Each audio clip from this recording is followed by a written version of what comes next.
Bismillah. Assalamualaikum warahmatullahi wabarakatuh. Para pemirsa di Dumai Pesin yang dirahmati Allah, alhamdulillah wa syukurillah, asyhadu an la ilaha illallah wa la syarikalah, wa asyhadu anna sayyidina wa habibina Muhammadan abduhu wa rasuluh alladzi la nabiyya ba'dah. Allahumma shalli wa sallim wa barik ala Muhammad wa mawalah amma ba'du. Hadirin para pemirsa yang dirahmati Allah, tema tausiah singkat kita hari ini, keutamaan silaturahim. Ayat yang kita kutip adalah daripada surah Ra'd ayat 25. A'udzubillahi minasyaitonir rajim.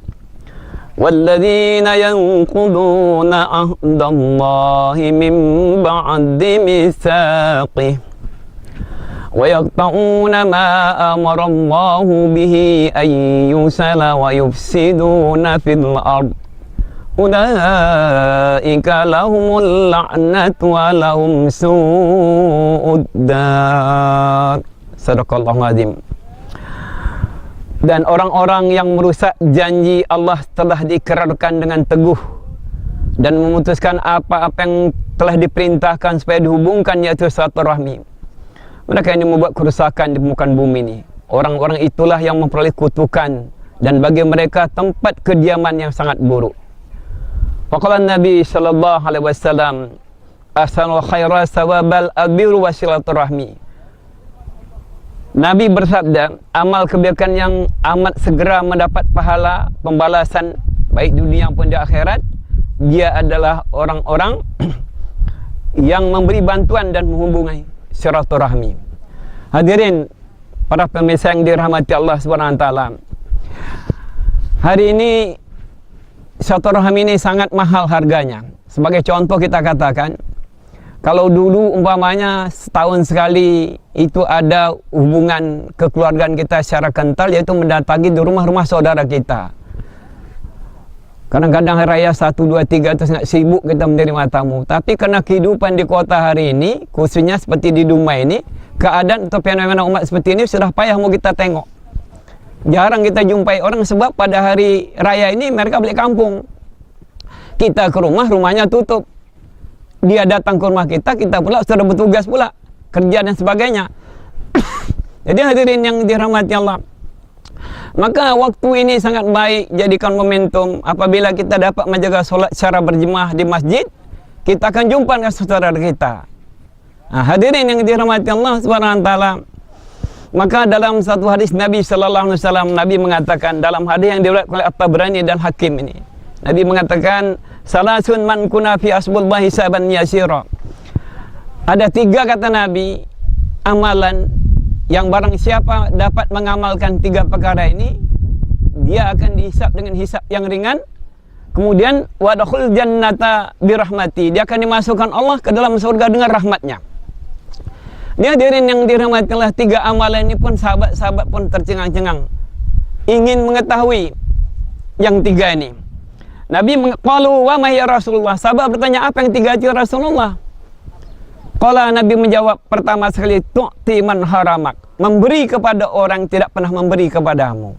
Hadirin yang dirahmati Allah, ini ada kasus ini, kasus rumah tangga orang yang berumah petak bersampingan, berdampingan. Yang satu ini suaminya sama-sama kerjanya tukang becak. Nah, yang satu ini begitu suaminya pulang, tercium bau yang enak sekali, bau kolak durian. Dia senyum-senyum nengok istrinya. Apa katanya? Alhamdulillah dek, makan enak kita hari ini. Apa kata dek istrinya? Tidak ada bang, orang sebelah katanya. Orang sebelah ini sebentar setelah itu dengarlah dentingan piring sendoknya makan segala macam. Cekekehan kata-kata makan. Nah, bakso Minangnya sesendok pun tak terlanting ke sebalik. Nah, jadi kawan ini tadi, kawan ini dia perasaannya jengkel. Apa katanya? Sogun kok dilawan katanya. Dia bawanya becak ke pasar, dibelinya durian satu becak ini. Berkolak, bikin segala macam, dah hampir-hampir durian yang mau masak lagi, dah hampir. Maka dia katakan pada istrinya, dek, ambil tudung saji 2 bawa kemari. Untuk apa bang? Bawa aja ke sini katanya. Ayo, semalam kita dapat baunya, hari ini gantian kita. Mau dikipasnya. Sebenarnya dia bukan begitu. Dia ambil mangkuk yang besar, Ayo kita kasih orang sebelah ni. Maka diisi mangkuk sebelah ni, mangkuk ni dengan sesuai isinya. Maka digedor pintunya. Assalamualaikum, waalaikumsalam. Bu, ini bu, sikit sama merasa kita bu. Inilah amalan yang disenangi Allah. Bukan balas dendam kepada orang yang tidak memberi kita. Kita beri dia.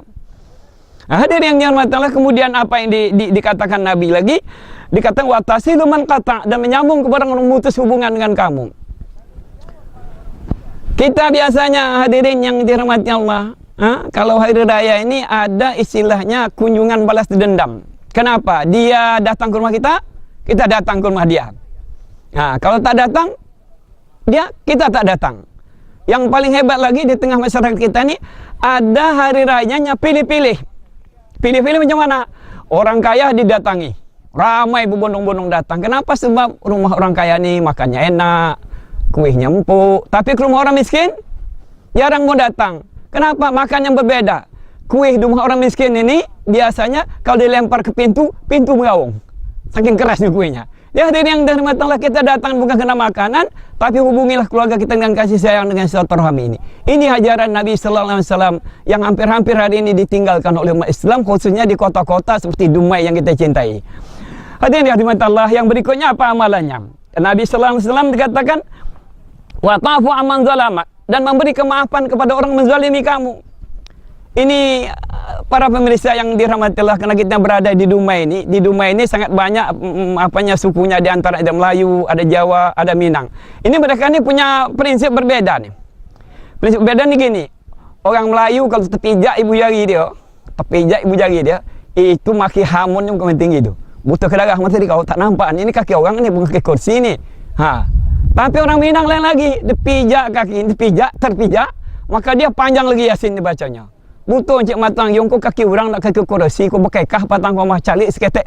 Panjang bahasanya. Tapi yang paling aneh di antara suku yang ada orang Jawa. Orang Jawa kalau terpijak ibu jari dipandangnya yang mijaknya. Kenapa? Nyuan sewu gemas, sikil kulo kepidak kata. Maaf Pak ya kata, ni kaki aku ni terpijak. Orang Jawa ni kalau kita lihat halus betul budi pekertinya. Beda dengan orang Minang, orang Melayu.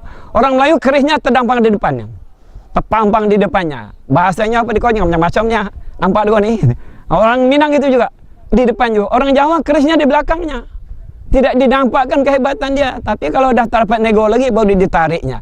Ini suatu kebudayaan yang perlu sebenarnya kita lihat. Dan ada lagi hadirin yang dirahmati Allah SWT. Pesan Nabi sallallahu alaihi wasallam, "Faiza fa'ata zalika yadkhulul jannata." Maka barang siapa dapat mengamalkan demikian, ni kata Nabi, Allah akan masukkan dia ke dalam surganya dengan rahmat dan kasih sayangnya. Hadirin yang dirahmati Allah, Nabi mengatakan, "Man ahabba yabsatu lahu fi rizqihi wa yansalahu fil asirihi falyasil rahimah."